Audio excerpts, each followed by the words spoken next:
यह एक रोमांटिक कहानी है जिसका नाम है पहली बारिश का प्यार। कृपया आप पूरी कहानी सुने। वह जून की शाम थी। आसमान में घने बादल छाए हुए थे।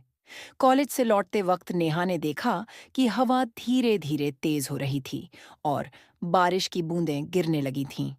बारिश में भीगने का उसका बचपन से सपना था, पर कभी मौका नहीं मिला था। आज उसने तय किया कि वह बारिश में भीगेगी, चाहे कुछ भी हो जाए। नेहा ने छाता बंद कर दिया और बारिश में चलते हुए आसमान की ओर देखा। बूंदों के स्पर्श से उसका चेहरा खिल उठा।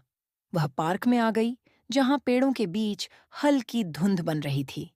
तभी अचानक उसकी नजर सामने बैठे एक लड़के पर पड़ी। वह वहीं बैठा किताब पढ़ रहा था, जैसे बारिश से उसे कोई फर्क नहीं पड़ता। नेहा की उत्सुकता बढ़ी और वह पास जाकर बोली, तुम्हें बारिश से डर नहीं लगता? लड़के ने मुस्कुराते हुए कहा, बारिश तो जिंदगी की तरह होती है, कभी धीमी कभी तेज, लेकिन हमेशा ताजगी लाती है। यह सुनकर नेहा को हैरानी हुई। तुम्हारा नाम क्या है? उसने पूछा। अर्जुन, उसने जवाब दिया। और तुम्हारा? नेहा, उसने हल्की मुस्कान के साथ कहा। दोनों के बीच बातों का सिलसिला शुरू हो गया। बारिश के बीच उनकी बातें, हंसी और भावनाएं एक दूसरे में घुलती जा रही थीं।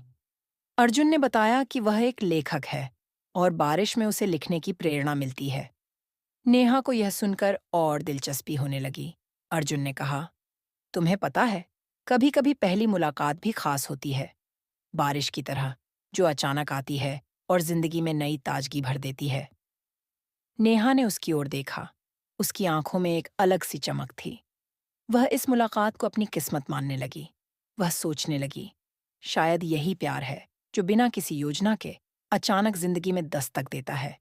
दोनों उस दिन घंटों बारिश में भीगते रहे, बातें करते रहे और एक दूसरे के साथ होने का एहसास उन्हें खास लगने लगा।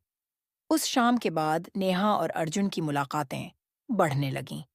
हर मुलाकात के साथ उनका प्यार गहरा होता गया। अब बारिश उनके लिए सिर्फ मौसम नहीं, बल्कि उनकी प्रेम कहानी का हिस्सा बन चुकी थी। इस तरह पहली बारिश का प्यार नेहा और अर्जुन की जिंदगी को हमेशा के लिए बदल गया।